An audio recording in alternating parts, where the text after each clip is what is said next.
بسم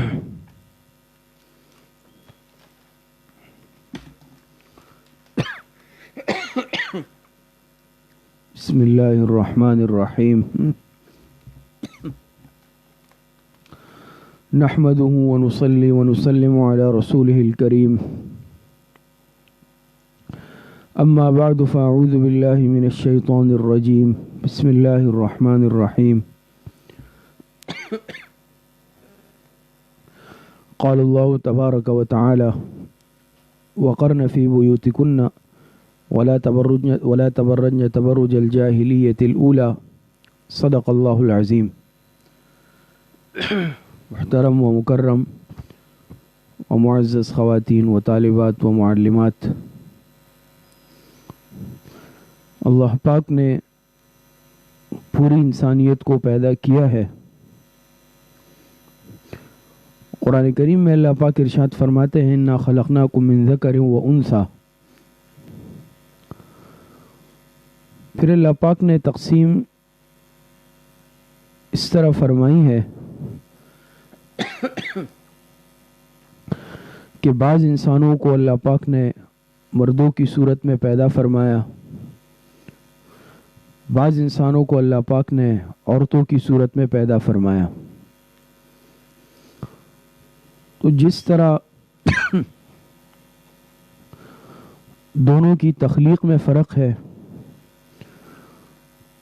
دونوں کی جسمانی کیفیت میں اللہ پاک نے فرق رکھا، اسی طرح یاد رکھیں دونوں کی عملی زندگی اور دونوں کی ذمہ داریوں میں بھی اللہ پاک نے فرق رکھا ہے. اور جو فطرت کا تقاضا بھی ہے، بعض امور اور معاملات وہ ہوتے ہیں جو مردوں کی ذمہ داری ہوتی ہے،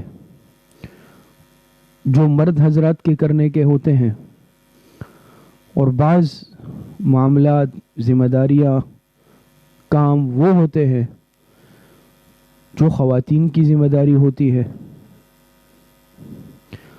یہ تقسیم من جانب اللہ ہے، یہ ایک فطری تقسیم ہے جس پر چلنا ضروری ہے، جس کی رعایت رکھنا ضروری ہے. یاد رکھیں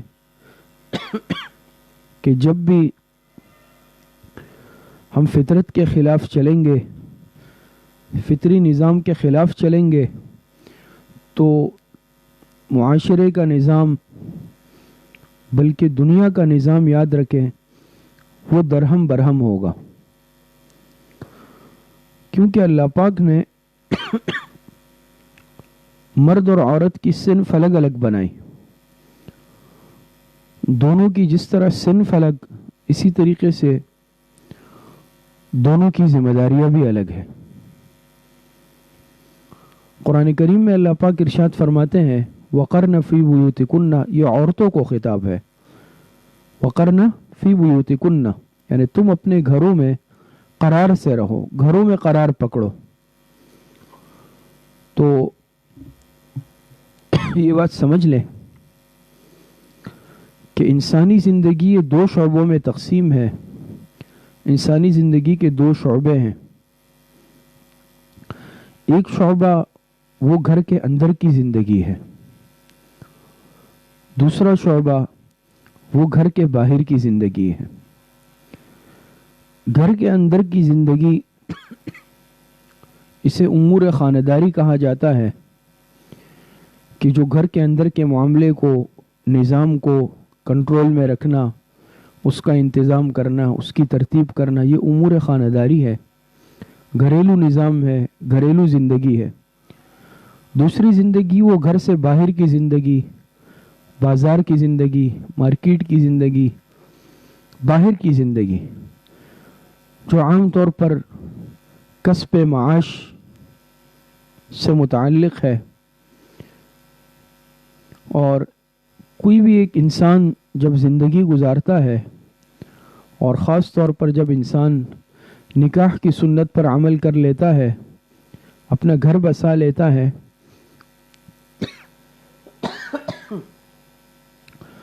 تو ایک نظم کے ساتھ، ترتیب کے ساتھ منظم زندگی گزارنے کے لیے ان دونوں شعبوں کا اعتدال کے ساتھ اور نظم و ضبط کے ساتھ رہنا ضروری ہوتا ہے کہ گھر کا معاملہ، گھر کا نظام بھی کنٹرول اور قابو میں رہے، نظم و ضبط کے ساتھ رہے، اور جو باہر کا معاملہ ہے کہ کمانا، کسب، کمائی، کسب معاش، پھر چاہے اس کا ذریعہ تجارت ہو، چاہے اس کا ذریعہ ملازمت ہو، چاہے اس کا ذریعہ کوئی حرفت و صنعت ہو، چاہے اس کا ذریعہ زراعت ہو، یا کوئی بھی ذریعہ ہو، مختلف ذرائع ہوتے ہیں، وہ بھی منظم ہونا اور اعتدال کے ساتھ ہونا ضروری ہے۔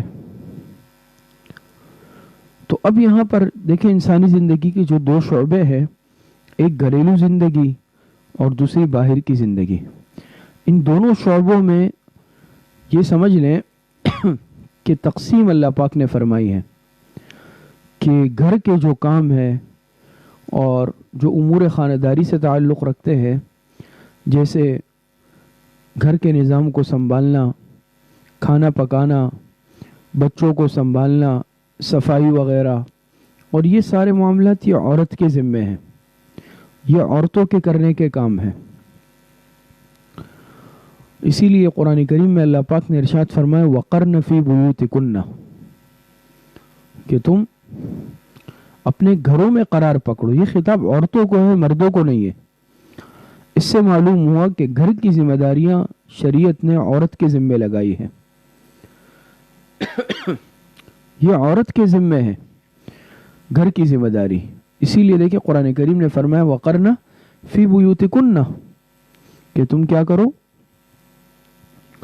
اپنے گھر میں قرار پکڑو، گھر کا معاملہ سنبھالو، گھر کا انتظام سنبھالو، اور جو کسب معاش ہے، محنت مزدوری کرنا، تجارت کرنا، ملازمت کرنا، کسی صنعت و پیشے سے وابستہ ہونا، یا کوئی بھی ذریعہ ہو، یہ مردوں کا کام ہے۔ حدیث مبارکہ میں جناب نبی کریم صلی اللہ علیہ وسلم نے ارشاد فرمایا کہ حلال کمانا یہ ہر مسلمان کے ذمہ فرض ہے۔ طلب کسب الحلال فریضۃ بعد الفریضۃ، کہ حلال کمانا یہ ایک فرض کے بعد دوسرا فرض ہے۔ تو یہ مردوں کے لیے ہے کہ رزق حلال کمانا، کسب معاش۔ اسی طرح حدیث مبارکہ میں آپ علیہ السلام نے فرمایا الکاسب حبیب اللہ، تو یہ مردوں کے لیے ہے۔ اب یہ فطری تقسیم ہے، یہ تقسیم اللہ پاک کی طرف سے ہے کہ عورتیں گھر میں رہے گی، اور عورتوں کو گھر میں رہنے کا بھی حکم ہے، پردے کا بھی حکم ہے۔ قرآن کریم میں اللہ پاک نے ارشاد فرمایا نا وَقَرْنَ فِي بُيُوتِكُنَّ، آگے فرمایا وَلَا تَبَرَّجْنَ تَبَرُّجَ الْجَاهِلِيَّةِ الْأُولَى، کہ تم گھر میں رہو اور زمانہ جاہلیت کی طرح اس طرح بے پردہ مت پھرو، زیب و زینت ظاہر کرتی ہوئی۔ تو عورت کو شریعت نے گھر کی زینت بنایا، گھر کی خوبصورتی بنایا، اور مرد کے لیے زینت یہ ہے، خوبصورتی یہ ہے کہ مرد محنت کرے، مزدوری کرے، محنت والا کام کرے، رزق حلال کا انتظام کرے، اور اپنی بیوی بچوں کا پیٹ پالے۔ یہ ایک فطری ترتیب ہے جس پر ایک صاحب ایمان کے لیے چلنا ضروری ہے۔ لیکن مغربی معاشرے نے آج اس کے برعکس معاملہ کیا ہے۔ عورت کو بے پردہ کرنے کی کوشش کی گئی، عورت کو بازاروں میں، مارکیٹوں میں، دکانوں میں، شاپنگ مالوں میں، اسپتالوں میں، گھر سے باہر جو ہے لانے کی مہم چلائی گئی۔ اس کے لیے مختلف عنوانات قائم کیے گئے۔ کبھی کہا گیا کہ دیکھیں یہ تو مسلمان عورتوں پر ظلم کرتے ہیں، ان کو چار دیواری کے اندر بند کیا ہوا ہے، ان کو برقعے پہناتے ہیں، ان کے حقوق کا استحصال ہو رہا ہے، ان کی حق تلفیاں ہو رہی ہے، ان کو ان کے حقوق دلائے نہیں جا رہے۔ اس طرح کے آج نعرے لگائے گئے کہ آج اسلام اور مسلمان عورتوں کو مردوں کے برابر حق نہیں دے رہا، مساوی حق نہیں دے رہا، بھئی مساوات ہونی چاہیے، مرد اور عورت کو برابر حقوق ملنے چاہیے. دیکھیں برابری اللہ پاک نے نہیں رکھی. قرآن کریم میں اللہ پاک ارشاد فرماتے ہیں الرجال قوامون علی النساء. قرآن کریم میں ہے نا الرجال قوامون علی النساء. اللہ پاک نے مرد کو عورت پر برتری دی ہے. اور دیکھیں قدرتی طور پر بھی دونوں کے اللہ پاک نے جسمانی ساخت میں فرق رکھا. مردوں میں اللہ پاک نے مضبوطی پیدا کی، طاقت دی، ہمت دی. اس کے مقابلے میں دیکھیں عورت میں اس درجے کی طاقت نہیں ہے، اس درجے کی سوچ نہیں ہے، فہم نہیں ہے، جسم میں نزاکت ہے. تو یہ تقسیم تو اللہ پاک نے رکھی ہے. اور عورتوں کو اللہ پاک نے حکم بھی فرمایا وقرن فی بیوتکن. اب ظاہری بات ہے عورت پردے میں رہنے کی چیز ہے. اب آپ مجھے بتائیں کہ مغرب عورتوں کو بے پردہ کرنا چاہتا ہے، دکان پہ لا کے بٹھانا چاہتا ہے، کاؤنٹر پہ لا کے بٹھانا چاہتا ہے، سیل مین بنانا چاہتا ہے، اور مختلف جو باہر کے کرنے کے کام ہے. یا اگر آج مغربی معاشرے میں بھی دیکھا جائے تو ہر گھٹیا کام عورت کے سپرد ہے. یہ کون سی عزت دی گئی عورت کو؟ بازار میں لا کے، چوک پہ لا کے، مارکیٹ میں لا کے بے پردہ کر کے کون سے حقوق عورت کو دیے گئے؟ کون سی عزت عورت کو دی گئی؟ عورت کی عزت اس میں ہے کہ وہ باپردہ اپنے گھر کی ملکہ بن کر رہے، گھر پر اس کی بادشاہی ہو. یا عورت کی عزت اس میں ہے کہ وہ مارکیٹ میں آ کر چیزیں بیچے، ہزار مردوں کا سامنا کرے، ان کی آنکھوں کا سامنا کرے، ان کے جملوں کا سامنا کرے. اس میں عزت ہے. لیکن افسوس یہ ہے کہ آج ہم مسلمانوں کے عقل پر بھی پردہ پڑ گیا ہے. آج ہم بھی ان کے غلام بن کر ان کی بولی بولتے ہیں. جانوروں والی زندگی ہے. یاد رکھیں اسلام نے اتنی صاف ستھری زندگی دی ہے، کسی مذہب میں ایسا نہیں ہے. جتنی صاف ستھری پاکیزہ معاشرت اور زندگی شریعت نے ہمیں، دین نے ہمیں دی ہے، اللہ اور اس کے رسول نے بتائی ہے.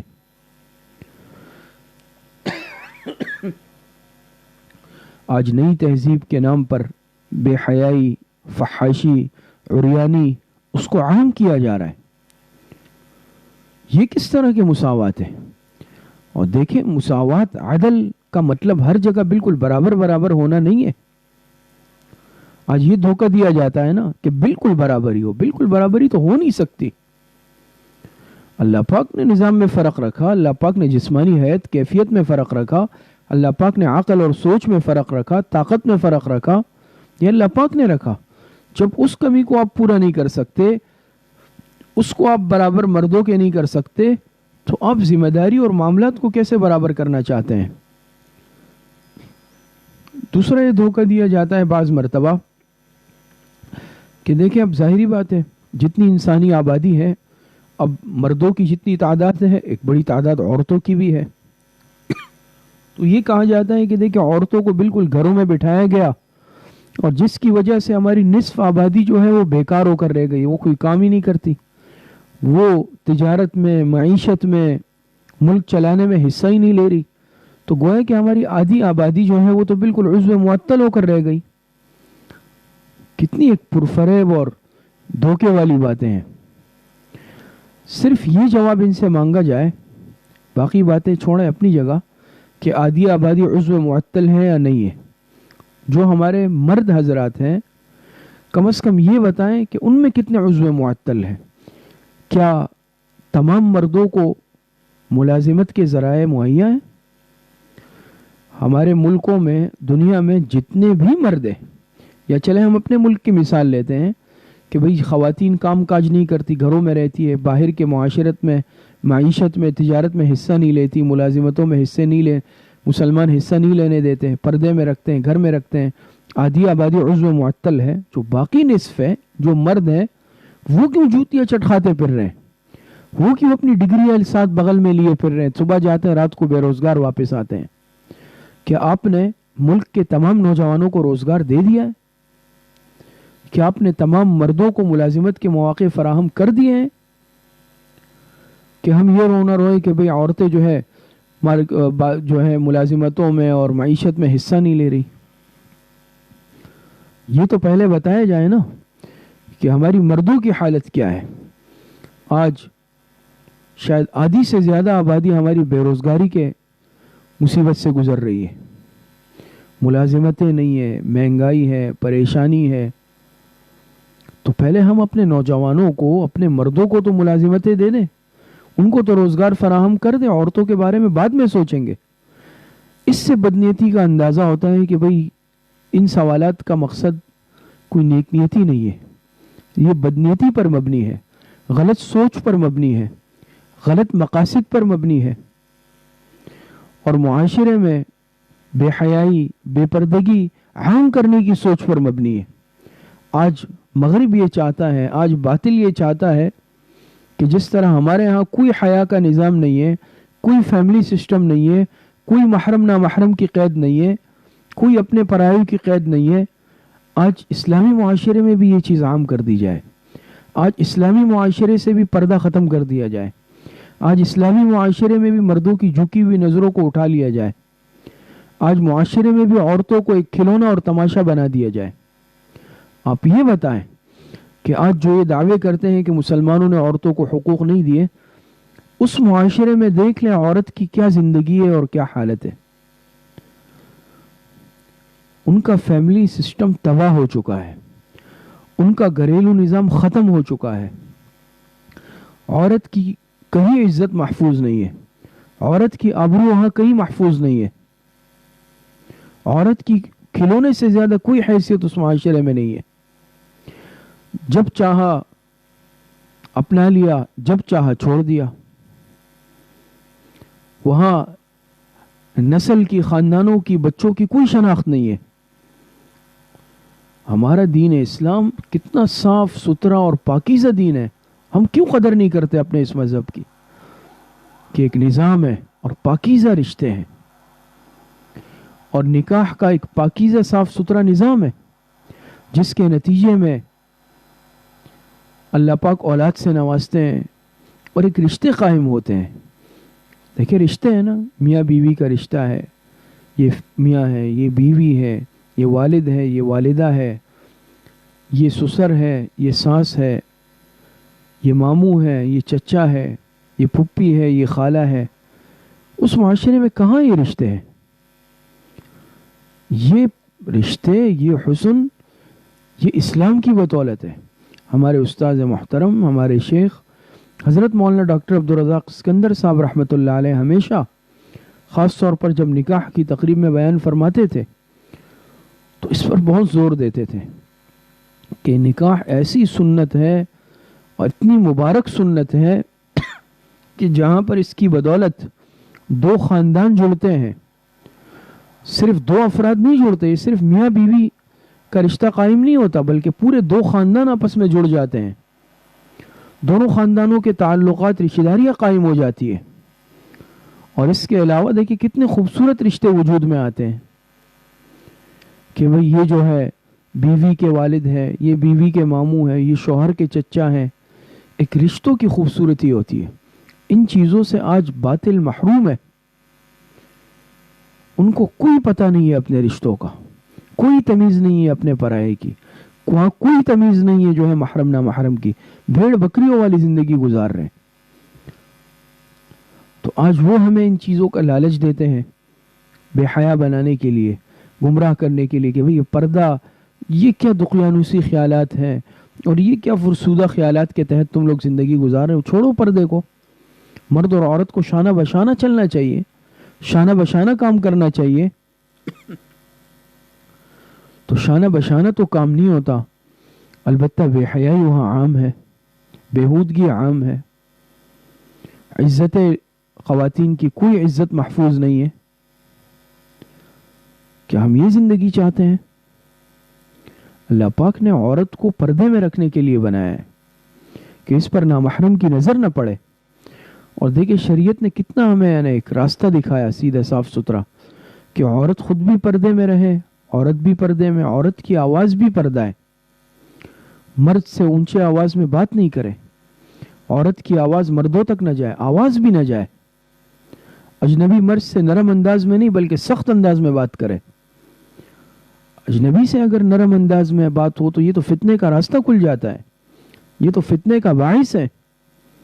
آج ہمارے ہاں اپنے شوہر سے جو ہے نرمی سے بات کرے، آج معاملہ اس کے برعکس ہے کہ آج شوہر سے سختی سے بات ہے، نامناسب انداز میں گفتگو ہے، عام آدمی یا غیر اجنبی ہے تو اس کے لیے نرمی ہے۔ انہی چیزوں سے فتنے کے راستے کھلتے ہیں۔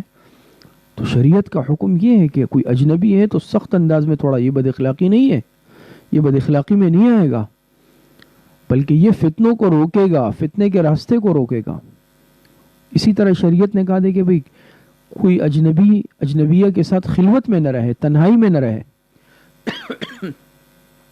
کیوں؟ شیطان انسان کے ساتھ لگا ہوا ہے، نفس انسان کے ساتھ لگا ہوا ہے۔ آپ نے واقعہ سنا ہوگا، حدیث مبارکہ میں واقعہ آتا ہے کہ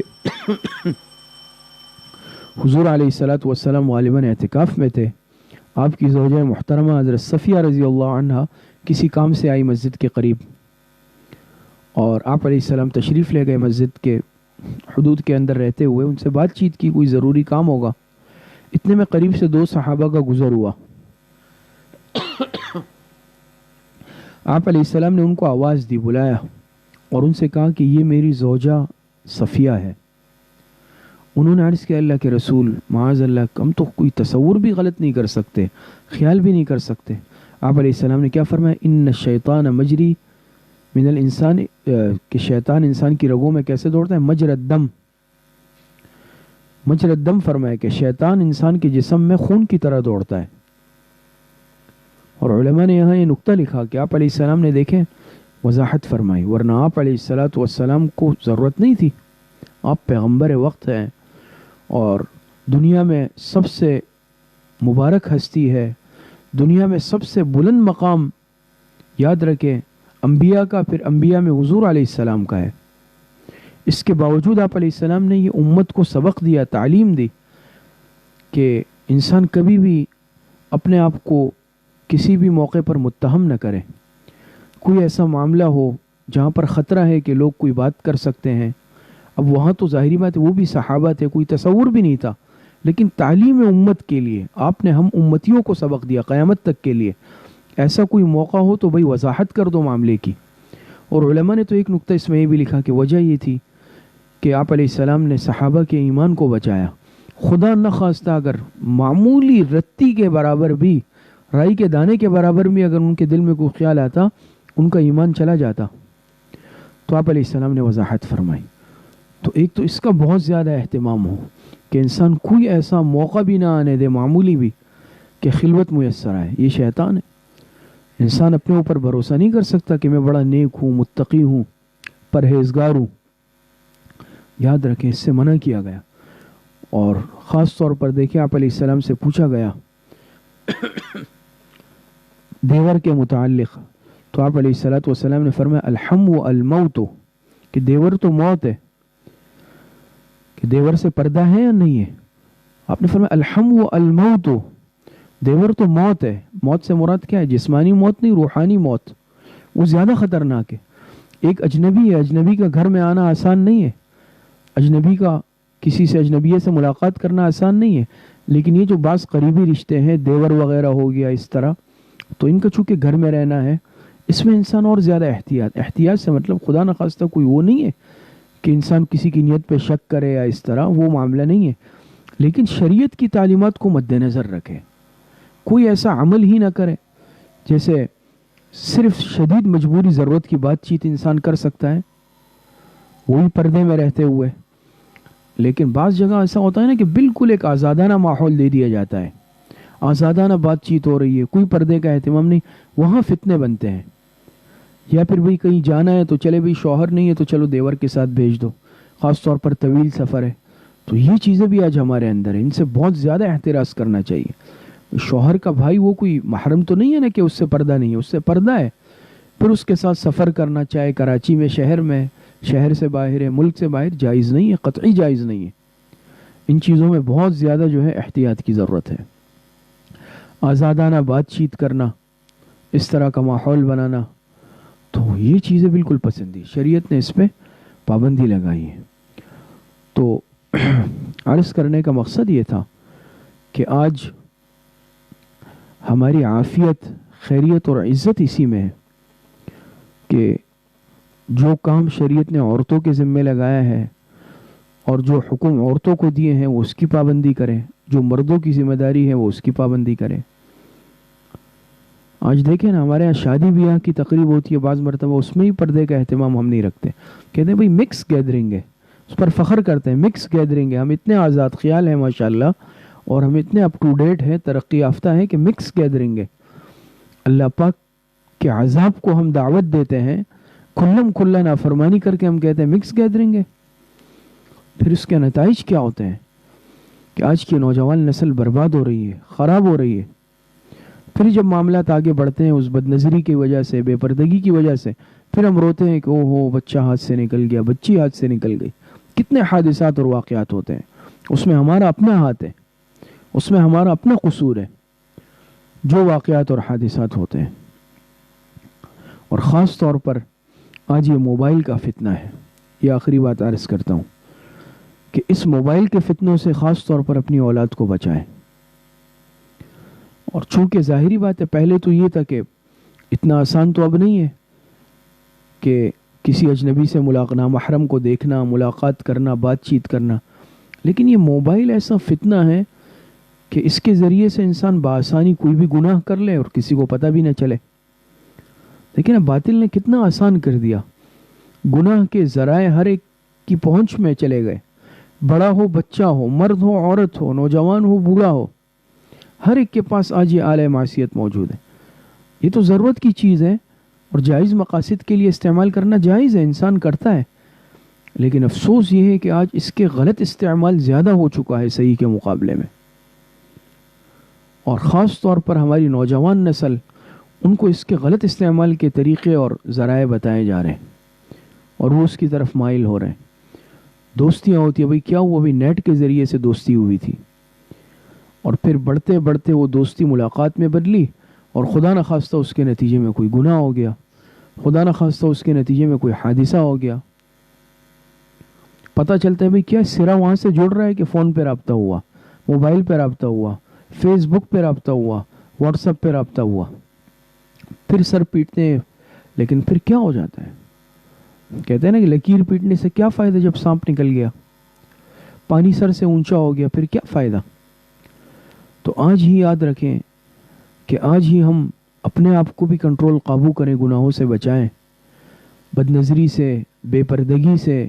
خاص طور پر چونکہ مستورات کا بیان ہے تو میں عرض کروں گا اپنی بہنوں سے، مسلمان بہنوں سے، کہ بھئی بے پردگی سے اپنے آپ کو بچائیں. پردے کا اہتمام. اور ایک مصیبت اور فتنہ آج یہ پھیلایا جا رہا ہے کہ چہرے کا پردہ نہیں ہے شریعت میں. کیوں نہیں ہے چہرے کا پردہ؟ باہر نکلیں گی تو چہرے کا پردہ بالکل ہے. اور یہ تو غیر معقولی بات بھی ہے کہ انسان چہرہ کھلا رکھ لے باقی پردہ کرے. فتنے کا باعث، فتنے کا آغاز وہ چہرے سے ہوتا ہے. اصل شناخت تو ہے ہی چہرہ، اس کو ہم کھلا رہنے دیں. عجیب منطق ہے. تو آج یاد رکھیں، باطل، مفسد، غلط قسم کے لوگ اپنے لیے راستہ کھلا رکھنے کے لیے اس طرح کی باتیں کرتے ہیں. کوئی اسلامی اسکالر بن جاتا ہے، کوئی مذہبی اسکالر بن جاتا ہے اور گناہوں کے راستے دکھاتا ہے، گناہوں کی دعوت دیتا ہے. کہتے ہیں نا بھیڑ کے جو ہے، بھیڑ کی صورت میں بھیڑیا. آج بھیڑ کی کھال میں بھیڑیے موجود ہے. کوئی درس قرآن کے نام سے، کوئی فہم حدیث کے نام سے، کوئی کس نام سے غلط راستے دکھا رہا ہے. دین کے شعائر پر اعتراضات کر رہے ہیں، احکامات پر اعتراضات کر رہے ہیں. چہرے کا پردہ نہیں ہے. چہرے کا بالکل پردہ ہے اور خاص طور پر اس فتنے کے دور میں تو فرض ہے. تو پردے کا بہت زیادہ اہتمام. سب سے پہلے اس گناہوں کا آغاز، فتنے فساد کا آغاز ہی بے پردگی سے ہوتا ہے. اور خاص طور پر آج فتنوں کے دور میں تو گھر سے بلا مقصد نہ نکلا جائے. مردوں کے لیے بھی بلا مقصد نکلنا آج فتنے کا باعث ہے. عورتیں تو چہ جائیں. ایک حدیث میں آتا ہے نا، آپ علیہ السلام نے جو نصیحتیں فرمائی صحابی کو، تو اس میں یہ بھی ہے وَلْيَسْعَكَ بَيْتُكَ، چاہیے کہ تمہارا گھر تمہارے لیے کشادہ رہے، یعنی زیادہ وقت گھر میں گزارو، بے مقصد باہر نہ پھرو. مردوں کو یہ حکم ہے، خواتین کے لیے بطریق اولا ہے. تو بس عرض کرنے کا مقصد یہ ہے کہ فتنے کا دور ہے، فتن کا دور ہے، اور قرب قیامت ہے، مصیبتیں فتنے ایسے بارش کی طرح برس رہے ہیں. تو ضرورت آج اس بات کی ہے کہ ہم اپنے معاشرے کو، خاص طور پر پھر اپنے گھر والوں کو، اپنے خاندان کو، بیوی بچوں کو ایک حدود اور دائرے میں رکھیں، خود بھی شریعت پر چلیں، علماء سے جڑے رہیں، دینی حلقوں سے جڑے رہیں، اور علماء سے رہنمائی لیں، کسی اللہ والوں سے اپنا تعلق رکھیں، اپنے گھر کے ماحول کو صاف ستھرا رکھیں، اور یاد رکھیں کہ اکابرین کے ملفوظات کا خود بھی مطالعہ کریں، گھر والوں کو بھی کروائیں، گھر میں بھی دینی کتابوں کی تعلیم کا اہتمام کریں، اور جو چھوٹے کورسز ہوتے ہیں کم از کم خود بھی پڑھیں، اور اپنے گھر والوں کو بھی، خواتین کے لیے بھی کورسز ہوتے ہیں، اصلاحی بیانات ہوتے ہیں، اس میں خود بھی جڑیں. اور خاص طور پر خواتین سے گزارش درخواست ہے کہ اصلاحی بیان میں اہتمام سے آئیں، دینی مجالس میں اپنے آپ کو جوڑیں. آج فتنے ہر طرف گناہوں کی دعوت ہے، تو اس میں کوئی انسان بچ جاتا ہے جو دین سے اور نیک لوگوں سے، علماء صلحاء سے جڑ جاتا ہے. اللہ پاک مجھے اور آپ سب کو صحیح عمل کی توفیق عطا فرمائے. وآخر دعوانا ان الحمدللہ رب العالمین. دعا فرمائے. الحمدللہ رب العالمین والعاقبۃ للمتقین والصلاة والسلام علی خیر خلقہ محمد وآلہ واصحابہ اجمعین. ربنا ظلمنا انفسنا وإن لم تغفر لنا وترحمنا لنكونن من الخاسرین. ربنا آتنا في الدنيا حسنة وفي الآخرة حسنة وقنا عذاب النار. وصلی اللہ وسلم علی نبینا محمد وآلہ واصحابہ اجمعین برحمتک یا ارحم الراحمین. ہر اتوار کو جیسے تاریخ اسلام کی کلاس ہوتی ہے بذریعہ پروجیکٹر، کل انشاءاللہ بروز اتوار بھی بعد نماز مغرب بذریعہ پروجیکٹر تاریخ اسلام کی کلاس ہوگی. خواتین کے لیے بنات کے مدرسے میں ترتیب ہوگی.